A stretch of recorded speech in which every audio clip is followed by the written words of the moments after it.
Xin chào tất cả các bạn. Hello everyone, my name is Thảo. Hello dear friends, my name is Thảo. Chào mừng các bạn đến với khóa học online tiếng Anh căn bản của Trung tâm Ngoại ngữ KON-TIKI Long Biên, Hà Nội.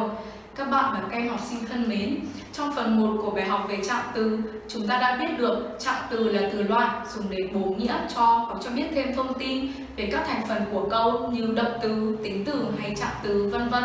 Chúng ta đã được học các loại trạng từ khác nhau như trạng từ chỉ cách thức, địa điểm, thời gian, tần suất, mức độ, vân vân. Chúng trả lời cho các câu hỏi như how là như thế nào, bằng cách nào, hay when là khi nào, where ở đâu, how much, how often, vân vân. Còn trong bài học ngày hôm nay, chúng ta sẽ tiếp tục tìm hiểu về chức năng của trạng từ, vị trí của trạng từ, phép đảo động từ sau các trạng từ. Chúng ta đến với phần 3, chức năng của trạng từ functions of adverbs. Chức năng đầu tiên của trạng từ là bổ nghĩa cho động từ. For example, he speaks English fluently. Anh ấy nói tiếng Anh lưu loát. Ở đây fluently bổ nghĩa cho động từ speaks. Next example, the farmer worked hard. Drive carefully. She always treats animals kindly. Chức năng thứ hai của trạng từ là bổ nghĩa cho tính từ. For example, I lead a very pleasant life there. Ở đó tôi sống rất vui.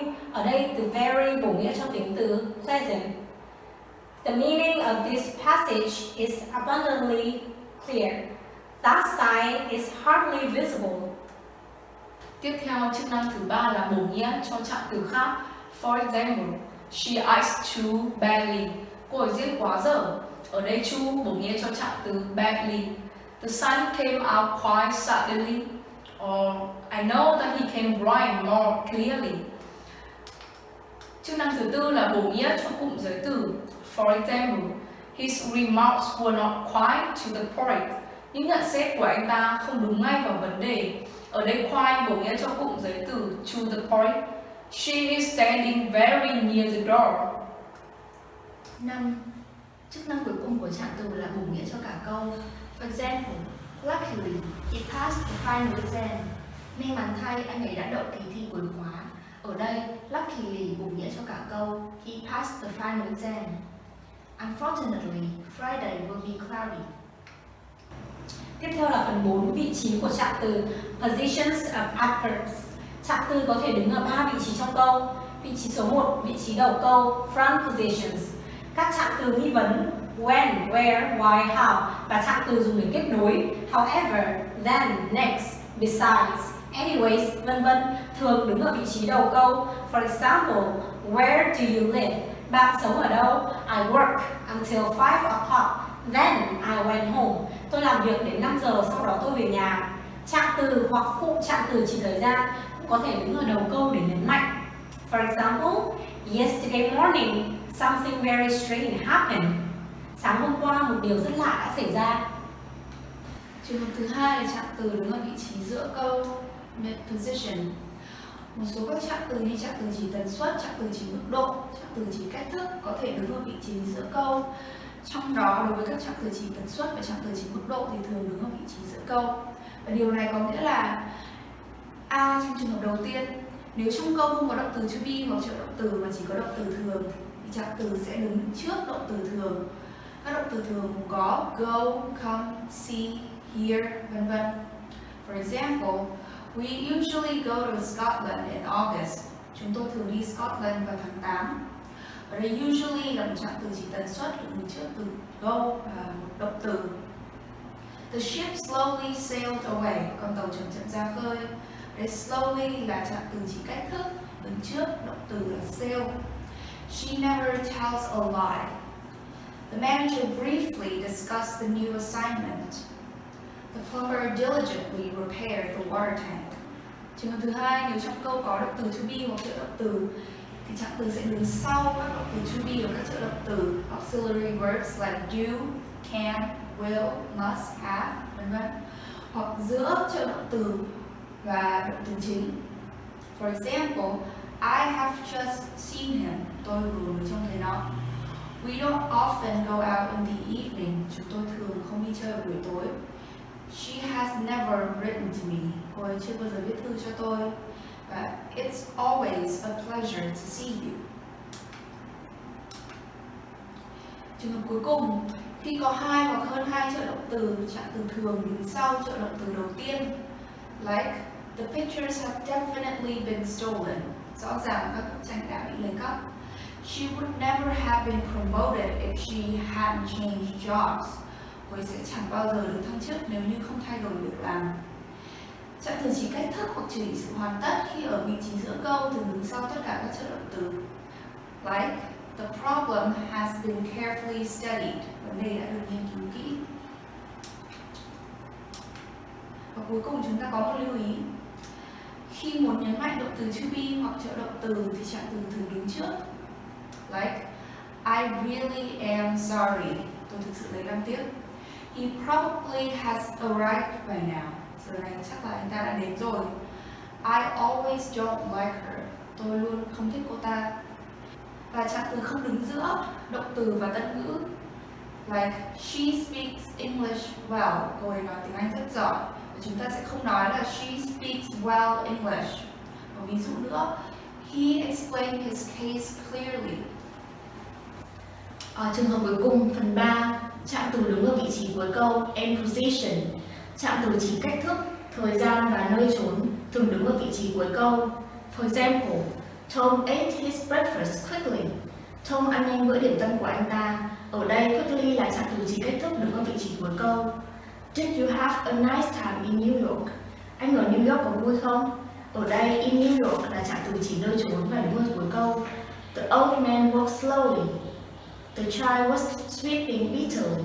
Ở đây slowly và bitterly là hai trạng từ chỉ cách thức đứng ở vị trí cuối câu. Một số lưu ý, khi có nhiều trạng từ hoặc cụm trạng từ nằm ở vị trí cuối câu thì trạng từ đơn single word adverb thường đứng trước cụm trạng từ. For example, I always eat here at lunchtime. Và giờ ăn trưa tôi luôn ăn ở đây. Ngoại trừ những bổ ngữ cần thiết, trạng từ ở vị trí cuối câu thường theo thứ tự, cách thức, manner, nơi trốn, place, tần suất, frequency và thời gian, time. For example, I worked hard yesterday. Hôm qua tôi làm việc thật vất vả. Ở đây hard là trạng từ chỉ cách thức, yesterday là trạng từ chỉ thời gian. He walked slowly round the park after dinner. Sau bữa tối, ông ta thong thả đi bộ quanh công viên. Ở đây slowly là trạng từ chỉ cách thức, round the park là trạng từ chỉ nơi trốn, after dinner là trạng từ chỉ thời gian. My parents traveled to Florida twice last year. Năm ngoái, cha mẹ tôi đã đến Florida 2 lần. Ở đây, to Florida là trạng từ chỉ nơi trốn, twice là trạng từ chỉ tần suất và last year là trạng từ chỉ thời gian. Phần cuối cùng của bài học về trạng từ là phần 5, phép đảo động từ sau các trạng từ inversions of the verbs after adverbs. Phép đảo động từ là sự đảo ngược vị trí giữa động từ hoặc trợ động từ với chủ ngữ. Phép đảo động từ là một hiện tượng khó và ít thường xuyên được sử dụng nên ở đây chỉ được giới thiệu sơ qua. Hình thức đảo trợ động từ được dùng khi A. Một trạng từ phủ định hay một trạng ngữ phủ định được đặt đầu câu hoặc mệnh đề để nhấn mạnh. For example, under no circumstances should you agree to that proposal. Dù trong hoàn cảnh nào anh cũng đừng chấp thuận đề nghị đó. Nowhere else will you find such a kind man. Không ở đâu anh có thể tìm thấy một người tử tế như thế. On no account must this switch be touched. Bất cứ lý do gì cũng không được chạm vào nút này. B. Những từ giới hạn restricted word như hardly, seldom, rarely, later, never là các thành ngữ có only được đặt đầu câu hoặc mệnh đề để nhấn mạnh. For example, never does my father drink coffee in the evening. Không bao giờ bố tôi uống cà phê vào buổi tối. Not only did we lose our money, but we were nearly killed. Chúng tôi không những mất tiền mà còn suýt chết nữa. Only with the full agreement of everyone can we hope to succeed. Chỉ có khi nào được sự đồng ý hoàn toàn của mọi người chúng ta mới hy vọng thành công được. Cụm từ so cộng adjective or adverbs hoặc such cộng be cộng noun được đặt ở đầu câu. For example, so ridiculous did she look that everybody burst out laughing. Trông cô ấy buồn cười tới nỗi mọi người cười phá lên. Bây giờ chúng ta sử dụng phần mềm AMD để tìm hiểu đôi chút về khái niệm adverbial, cụm trạng từ hay là trạng ngữ.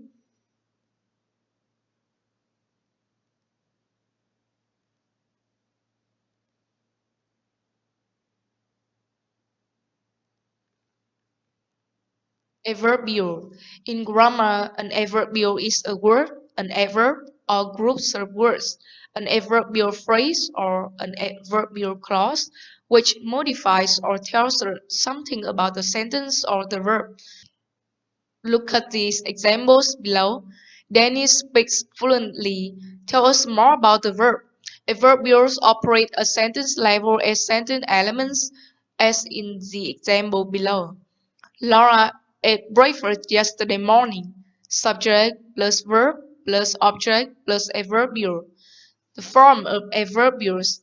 In English, adverbials most commonly take the form of adverbs, adverb phrases, temporal noun phrases, or prepositional phrases. Many types of adverbials, for instance, reason and condition, are often expressed by clauses. James answers immediately.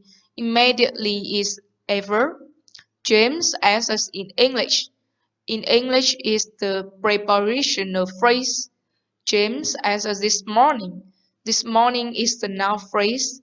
James answers in English because he had a foreigner visitor. Because he had a foreigner visitor is the adverbial clause. Hình vẽ sau đây sẽ tóm lược lại cho các bạn các loại trạng từ cùng với các ví dụ minh họa. There are 6 types of adverbs. Adverb of time. For example, I have heard this before. I have not seen him since. I haven't spoken to her yet. She'll be here soon. Adverb of frequency. For example, it's always cold in this room. I normally go to the gym. They often go out for dinner. I occasionally eat junk food. Adverb of place. For example, is that your scarf there? I've lived here for about 2 years. I walked backwards towards the door. She turned her face upwards to the sun. Adverb of manner. For example, the soldiers fought bravely. Is that so? She dresses beautifully. We waited anxiously by the phone. Adverb of degree. For example, I am fully prepared. I am rather busy. She is almost 30. They are perfectly suited. Adverb of affirmation. For example, surely you are mistaken. Apparently, it's going to rain today. The design certainly looked good on paper. Để kết thúc bài học về trạng từ, chúng ta cùng nghe một số ví dụ. Các bạn thử tập xác định các trạng từ trong các câu này chúng thuộc loại nào và vị trí của chúng trong câu. He works very hard. It's not surprising that he's always tired. I seldom visit art galleries. I'm not particularly interested in art. The boy yelled, "Help!" and he saw a brave dog quickly run to the rescue. Yesterday, he looked more carefully in the box, and there he found a very small key with a hole right through it. They had been great friends once, 5 years before, almost inseparable, indeed. Then the intimacy had come suddenly to an end. When they met in society now, it was only Dorian Gray who smiled. Alan Campbell never did. Drawing up a list of the best Irish film actors, the criteria are unavoidably slippery. Can one great performance get you to the top? Can someone in their 20s really compete fairly against an actor who worked steadily for 60 years? Who gets to be Irish? That last question is particularly worrisome here, as 2 of the top seeds spent their early lives across the Irish Sea.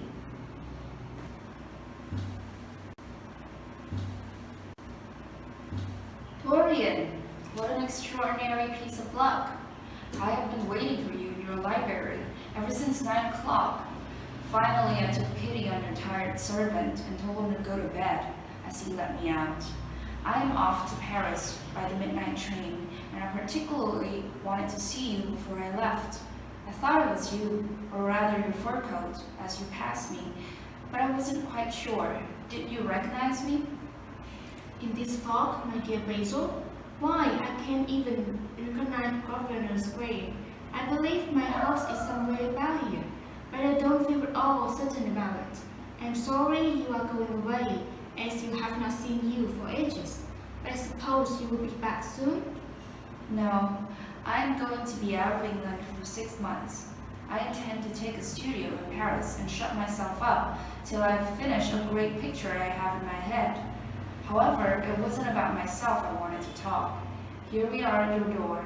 Let me come in for a moment. I have something to say to you. Bây giờ chúng ta chuyển sang làm bài tập ngữ pháp, bài tập 4.4. Exercise 4.4. Put the words in the right order and write the statement. Câu số 1 là câu mẫu. The office is cleaned every day.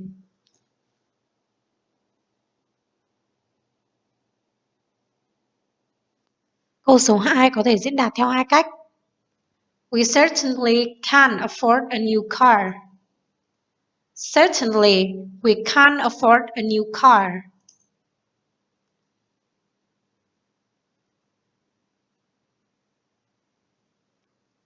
Câu 3, chúng ta có thể dùng trạng từ carefully ở cuối câu hoặc đặt trước động từ cut. Tom cut the paper carefully. Tom carefully cut the paper.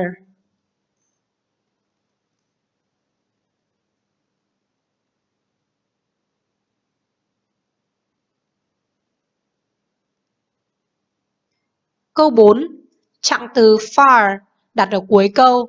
The tourists didn't walk far.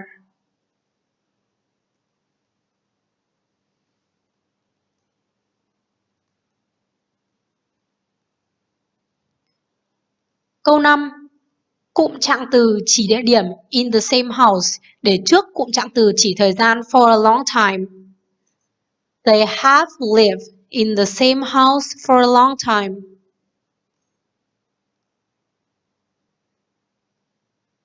Câu 6, trạng từ chỉ thời gian recently để ở cuối câu. I haven't been to the cinema recently.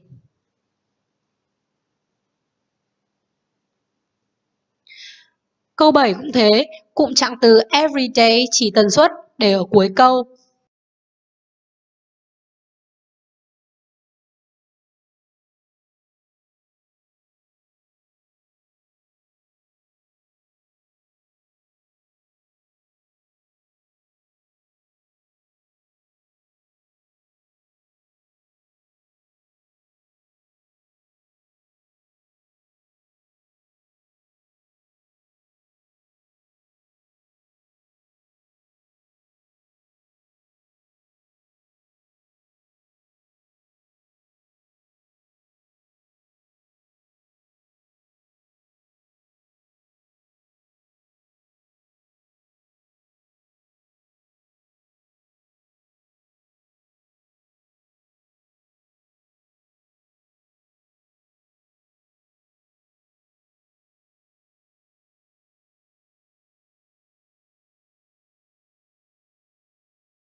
Bài tập tiếp theo là bài 4.7.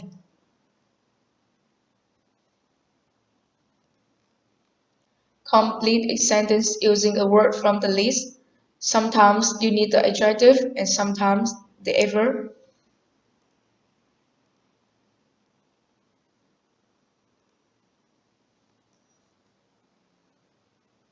Number 1. Our holiday was too short. The time passed very quickly. Ở đây quickly là trạng từ. Number 2. Tom doesn't take risks when he is driving. He is always careful. Ở đây careful là tính từ.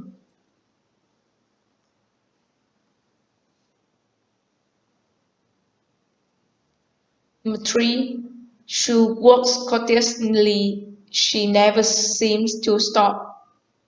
Ở đây continuously là trạng từ.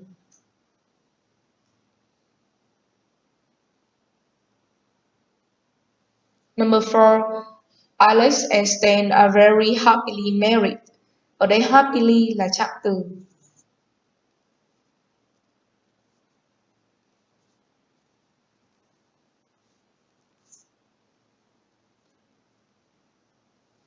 Number 5.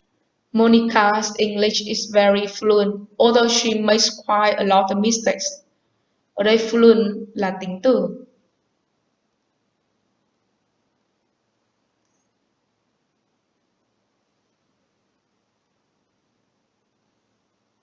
Number 6. I cooked this meal specially for you, so I hope you like it. Ở đây specially là trạng từ.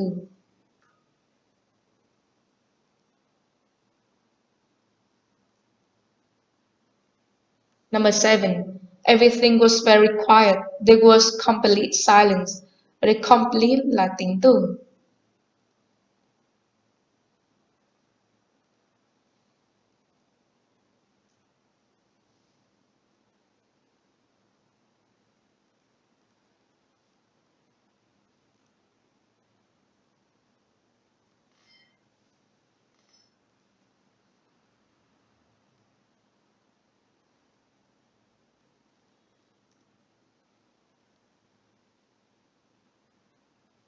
Chúng ta cùng submit để xem kết quả.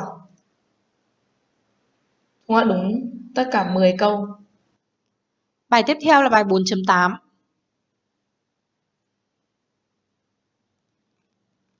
Exercise 4.8. Are the underlined words right or wrong? Correct the one that are wrong. Bài tập này chúng ta phải phân biệt giữa các cặp từ như hard and hardly, near and nearly, vân vân. Câu số 1 là câu mẫu. I try hard, but I didn't succeed.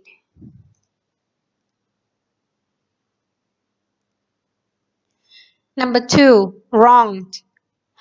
I have got hardly any money left.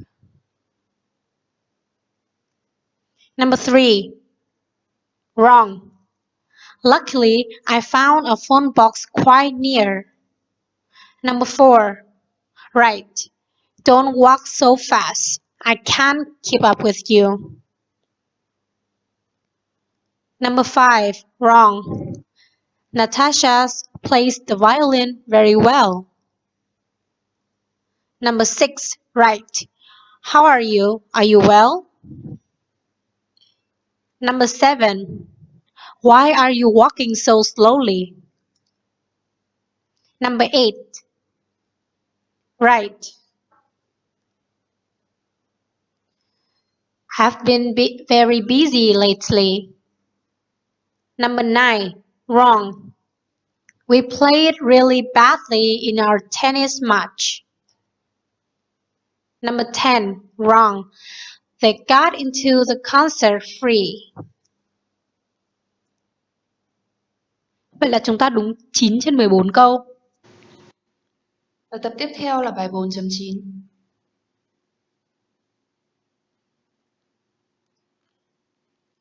Exercise 4.9. Choose the correct word or phrase.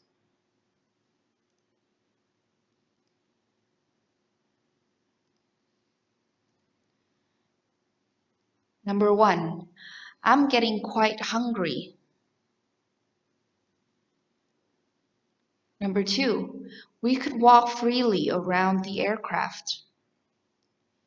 Number 3, she went to bed late and she was sleeping badly. Number 4, the man looked thoughtfully around the room.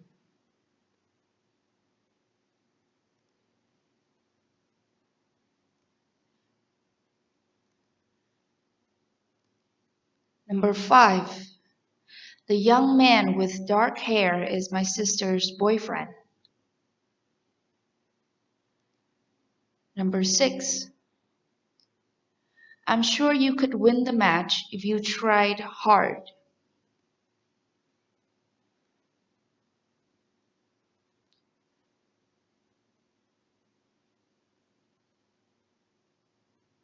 Number 7, they performed the experiment scientifically.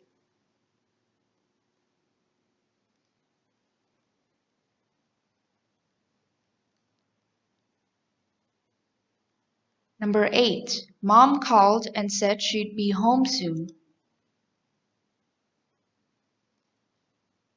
Number 9, we became sick after eating the contaminated food.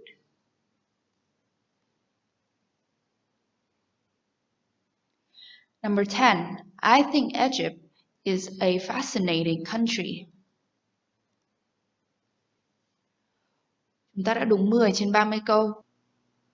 Bài tập cuối cùng là bài 4.10 về phép đảo động từ.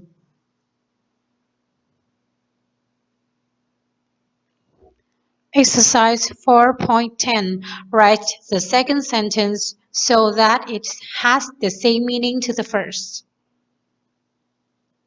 Câu số 1 là câu mẫu. She has rarely traveled more than 15 miles from her village. Rarely has she traveled more than 50 miles from her village.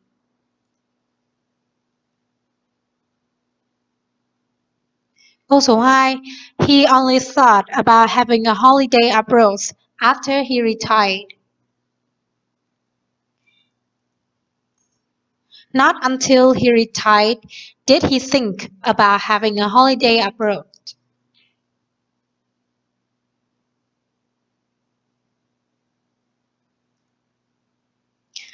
Câu 3. He had just started driving his new car when he had an accident. Hardly had he started driving his new car when he had an accident. Câu số 4. I only realized how dangerous the situation had been when I got home. Only when I got home did I realize how dangerous the situations had been.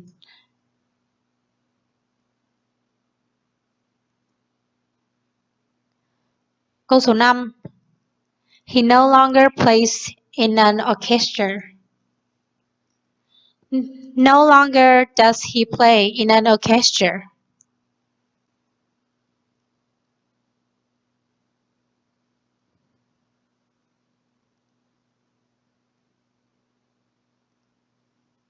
Câu số 6. He would never be allowed to set foot in their house again. Never again would he be allowed to set foot in their house. Câu số 7.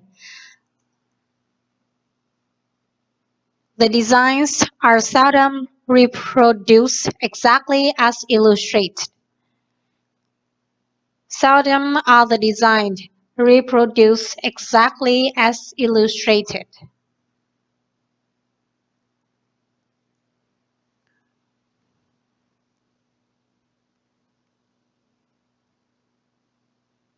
Câu số 8. Miss Rose will not be offered the job under any circumstances. Under no circumstances will Miss Rose be offered the job.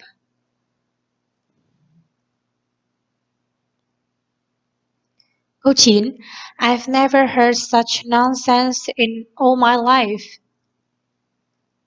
Never in all my life have I heard such nonsense.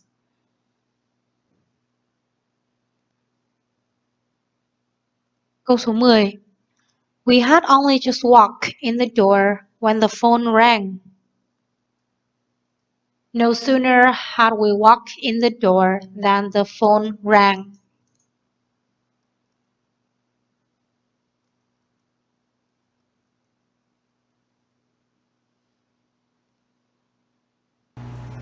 Chủ đề hội thoại của chúng ta ngày hôm nay là about the family, về gia đình. Để hỏi gia đình bạn có bao nhiêu người, chúng ta có thể hỏi how many people are there in your family? There are 5 of us in my family. Để hỏi bạn có anh chị em không, chúng ta có thể hỏi do you have brothers or sisters, or how many brothers and sisters do you have? I have both brothers and sisters. I have 2 brothers. The older one is training to be a pilot in British Airways. The younger one is still at school. When he leaves school, he hopes to go to Cambridge University to study law. Nếu muốn nói một đứa trẻ trông giống bố mẹ chúng ta có thể nói the girl's figure is very slender. She resembles her mother. She's such a sweet child. Yes, she takes after her mother. Look at Betty. The resemblance is striking. She looks just like her mother. Bob looks very masculine. He has got his father's features. He's the spitting image of his father. Và cuối cùng chúng ta có một số mẫu câu để nói về người kiếm tiền nuôi gia đình. He has always been the family breadwinner. She raises a large family. He provides for her family by working in a hospital. Her job is the family's only means of support. Can you keep or support a family on those wages? Chúng ta chọn chủ đề hội thoại số 10, about family, về gia đình.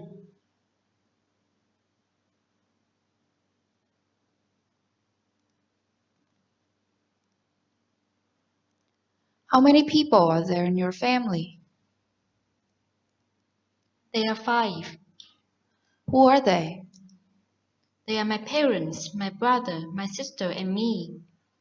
How are you then? I started at the university at the beginning of this term. Where are you from? I'm from London. It's the capital of England. Well, where were you born then? I was born in Oxford.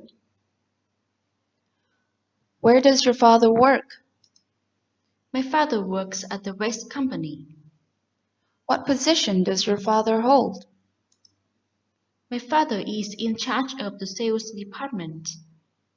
What is your mother? My mother is a housewife. Do you share the household chores? Except my elder brother, my elder sister, and I make an agreement to keep a tidy house. Doesn't your elder brother usually stay at home? No, my elder brother is busy earning money from morning to night.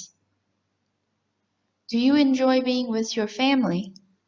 Naturally, I love them very much. School ownerships and operations. Most modern states consider it a duty of the government to provide at least a basic education to the children of its citizens. For this reason, many schools are owned or funded by states. Private schools are those which operate independently from the government. Private schools usually rely on fees from families whose children attend the school for funding. However, sometimes such schools also receive government support. Many private schools are affiliated with a particular religion. These are known as parochial schools.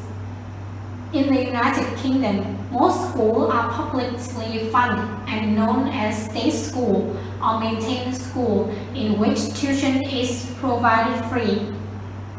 There are also private schools or independent schools that charge fees. Some of the most selective, expensive private schools are known as public schools, a usage that can be confusing to speakers of North American English. In North American usage, a public school is one that publicly funded or run. History and development of schools. The concept of grouping students together in a centralized location runs parallel to the development of unified modern cultural identity. Schools existed as far back as Greek times, if not earlier. The Byzantines were the first to establish a schooling system at a primary level. According to traditions and encounters, the founding of the primary education system began in 425 AD, and military personnel usually had at least a primary education. Byzantium education system continued until its collapse in 1453 AD. Islam was another culture to develop a schooling system in the modern sense of the word, largely brought about by conquest of Greek, Roman, and Persian cultures, revealing a wealth of knowledge. Under the Ottomans, learning was given a new dimension as towns of Bursa and Edirne took over as the main centers of learning respectively. The Ottoman system of Kuliye, a building complex containing a mosque, a hospital, madrasa, and public kitchen and dining areas, revolutionized the education system, making learning accessible to a wider public through its free meals, healthcare, and sometimes free accommodation. The 19th century historian Scott holds that a remarkable correspondence exists between the procedure established by those institutions and the methods of the present day.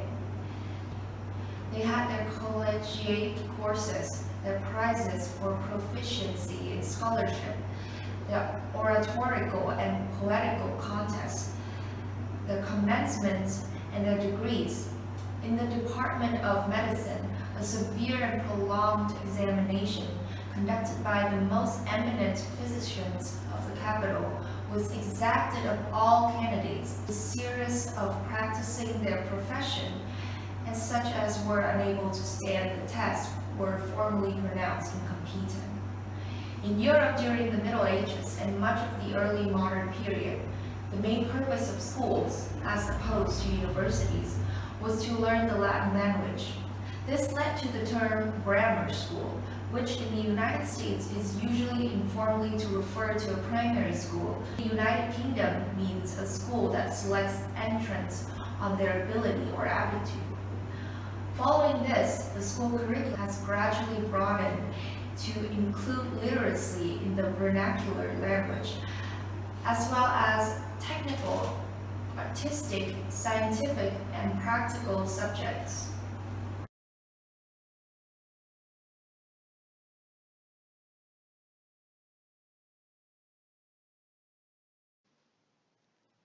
Bây giờ chúng ta sử dụng ứng dụng AMD để tra nghĩa một số từ trong bài đọc hiểu.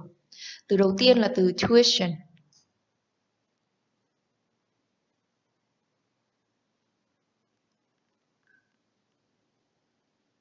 Tuition là sự dạy học, sự giảng dạy, sự hướng dẫn, nhất là cho những cá nhân hoặc nhóm nhỏ.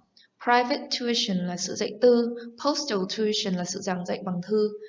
Và nghĩa thứ hai là tiền học, học phí, nhất là ở các trường trung học hoặc đại học. Từ tiếp theo là từ fee.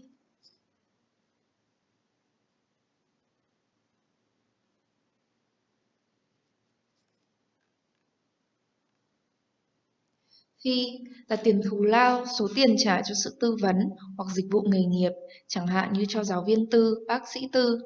To pay the lawyer's fee, trả tiền thù lao cho luật sư. Nghĩa thứ hai là học phí, là phí, lệ phí, tiền trả để dự thi, để gia nhập một câu lạc bộ. A bill for school fees, giấy báo học phí. Tuition fees, học phí.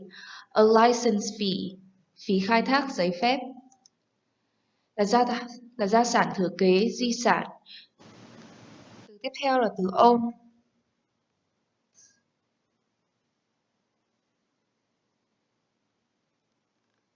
Từ own vừa là một tính từ vừa là một động từ. Khi là tính từ, own có nghĩa là của chính mình, của riêng mình, của riêng. I saw it with my own eyes. Chính mắt tôi trông thấy. It was her own idea. Đó là ý riêng của cô ta. This is my own house. This house is my own. Cái nhà này là của bản thân tôi. To serve one's own interest. Phục vụ lợi ích riêng của mình. Nghĩa thứ hai là tự mình. She makes all her own clothes. Cô ấy tự may lấy tất cả quần áo của mình. I can cook my own meals. Tôi có thể tự mình nấu ăn lấy. They enjoy making their own decisions. Khi là động từ, từ own có nghĩa là sở hữu, là chủ của, chiếm hữu. She owns a car but rarely drives. Cô ta có một chiếc xe hơi nhưng hiếm khi lái chiếc xe ấy. They own nothing of great value. Họ chẳng sở hữu món gì có giá trị lớn.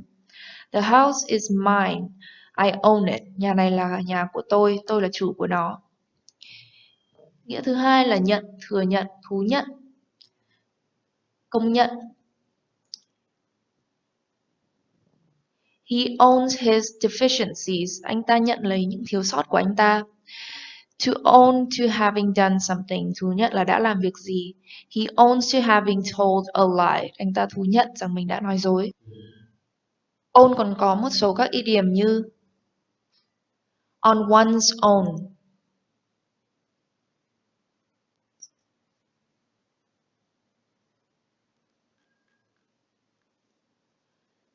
On one's own là hoặc là by one's own efforts là tự mình. Although her father is in the firm, she got the job on her own. Mặc dù bố cô ta làm việc ở trong hãng, cô ta đã tự mình kiếm lấy việc làm. Thứ hai là responsible for oneself hoặc independent of outside help or control, là một mình tự mình chịu trách nhiệm, độc lập, không có sự giúp đỡ hoặc giám sát. I'm all on my own today. Hôm nay tôi chỉ có một mình. She lives on her own. Cô ta sống một mình. Từ cuối là từ reason.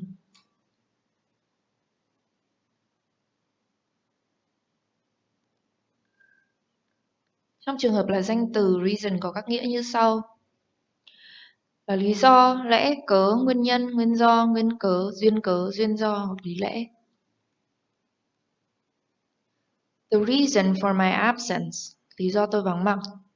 The underlying reason for her refusal. Lý do cắt nghĩa sự từ chối của cô. The reason why I'm late is that because I missed the bus. Lý do khiến tôi đến muộn là vì nhỡ xe buýt. To do something for no particular reason. Làm điều gì đó mà không có lý do rõ ràng. For what reason? Vì lý do gì? Give me your reasons for going. Hãy cho tôi biết lý do vì sao anh đi. Did he give a reason for being so late? Nó có cho biết lý do đến muộn không? Nghĩa thứ hai là cơ sở, lý do, lý. There is or we have good reasons to believe that he's lying. Chúng ta có lý do chắc chắn để tin rằng anh ta đang nói dối. We have no reason to think he tells the truth. Chúng tôi không có cơ sở nào để cho rằng nó nói thật. We have good reasons, every reason to affirm he is lying. Chúng tôi có đầy đủ cơ sở để khẳng định rằng nó nói dối. There is no reason to panic. Nghĩa tiếp theo là lý trí, lý tính.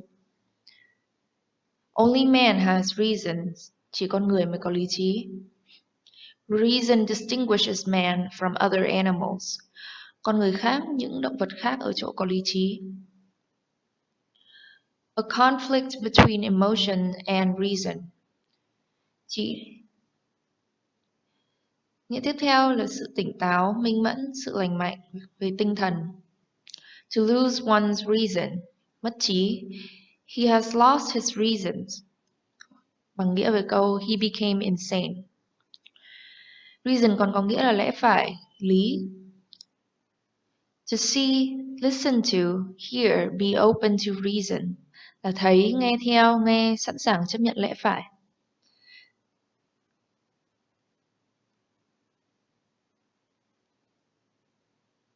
Tiếp theo là sự ôn hòa, sự vừa phải. To do something in reason, làm gì có mức độ vừa phải. People are willing, within reason, to pay for schooling. Sau đây là một số các ví dụ chi tiết hơn.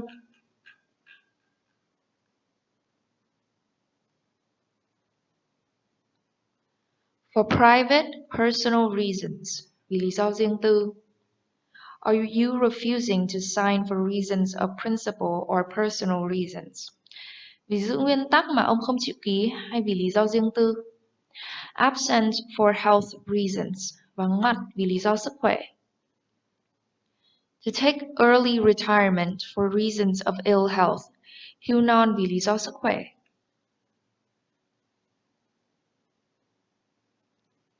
My reason for going, the reason for my going. There are good reasons to learn a foreign language. I can't give you the report for the simple reason that it isn't yet finished. She explained her reason for deciding to change jobs. She resigned for personal reasons. He wanted to know the reason for their decision. I gave a reason for my absence. The only reason I went was because I was told to. What reasons did she give for leaving?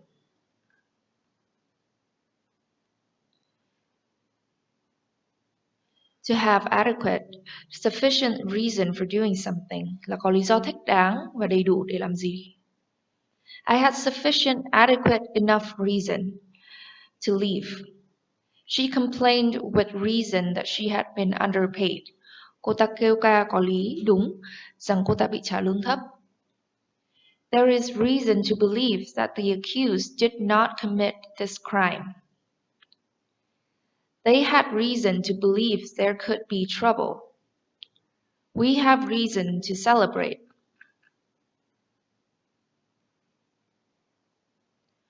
Only man has reason. Animals have not. Human beings possess the power of reason.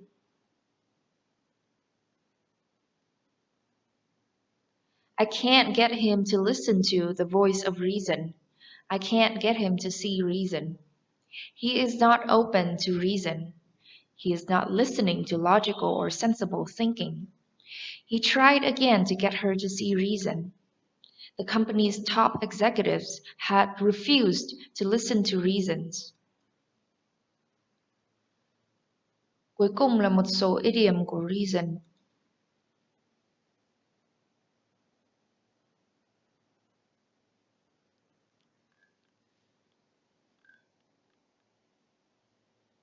With reason, with good cause, justifiably,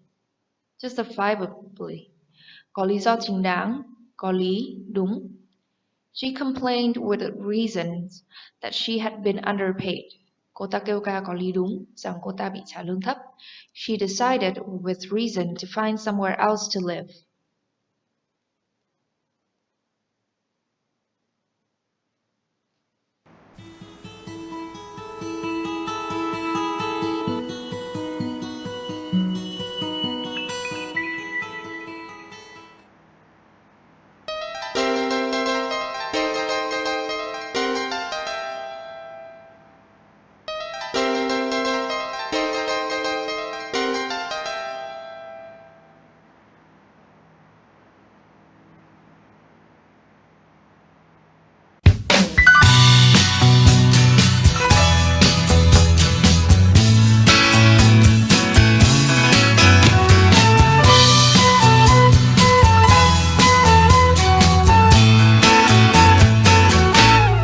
Got on board a westbound 747. Didn't think before deciding what to do. All that talk of opportunities, TV breaks and movies rang true. Sure and true. Seems it never rains in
back home.